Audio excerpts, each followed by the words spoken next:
పంచ ప్రజలందరూ నమ్ముకోవలసిన ఏకైక దేవుడు యేసుక్రీస్తు.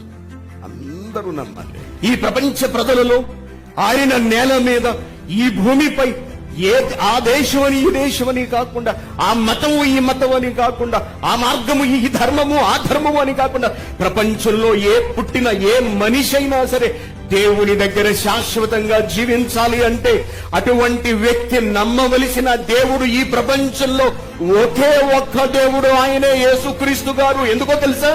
ఎందుకో తెలుసా ఆయనే మరణించి తిరిగి లేచిన వాడు. అందుకే ఏం చెబుతున్నాడు? ఆయనను నమ్మండి, ఆయనను విశ్వసించండి.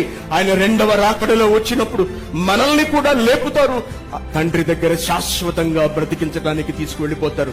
అక్కడ ఆయనతో మనము సదాకాలం. మరి నీకు తిరిగి బ్రతకడం అవసరం అనిపిస్తే, దేవుని చెంతకు వెళ్ళటం అవసరం నీకు అనిపిస్తే, నువ్వు తప్పనిసరిగా నమ్మవలసింది ఎవరినో తెలుసా? యేసుక్రీస్తుని నమ్మి తీరాలి. ఎందుకంటే నిన్ను మోక్షానికి తీసుకువెళ్లేది ఆయన ఒక్కడే. చూడండి.